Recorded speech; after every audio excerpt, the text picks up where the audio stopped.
Hi friends and welcome back to my channel. तो कोई भी सेंट्रल यूनिवर्सिटी हो, जैसे कि बनारस हिंदू यूनिवर्सिटी हो और आपकी अदर सेंट्रल यूनिवर्सिटी हो, तो उसमें अगर आप रेट का फॉर्म भरते हैं, रिसर्च एंट्रेंस टेस्ट का, या रेट एग्जामिटेड के थ्रू आप फॉर्म भरते हैं, तो रेट में आपको एग्जामिनेशन देना होता है और बीएचयू में नेगेटिव मार्किंग भी होती है उस एग्ज़ामिनेशन में। लेकिन अगर जब आप सब्जेक्ट सेलेक्ट करते हो फॉर्म भरते समय, तो आपके पास अलाइड सब्जेक्ट भी आते हैं।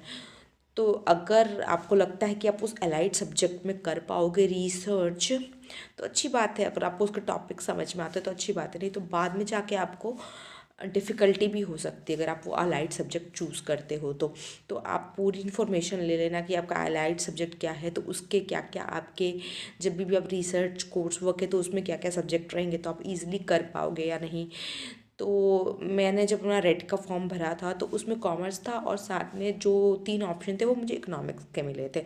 तो मैंने क्या सोचा कि चलो इकोनॉमिक्स में भी आई कैन डू रिसर्च, क्योंकि सिमिलर होगा जो मैंने 11th-12th में कॉमर्स में अपना इकोनॉमिक्स पढ़ा था या अपने बैचलर्स और मास्टर्स में पढ़ा था, but it was a different economics और a broader aspect of economics, जहाँ पे आपको पूरे ज़्यादा ग्राफ डेप्थ में पढ़ने पड़ते हैं।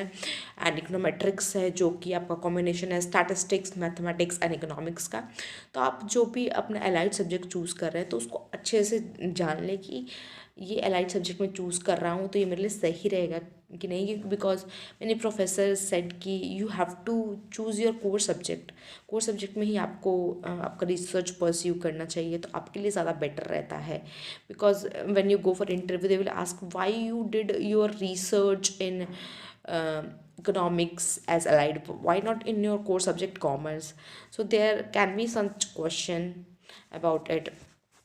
अगर अलाइड में कंफर्टेबल है तो you can also go for your allied subject, आप उसको भी चूज़ करके उसमें भी रिसर्च अपना कर सकते हैं।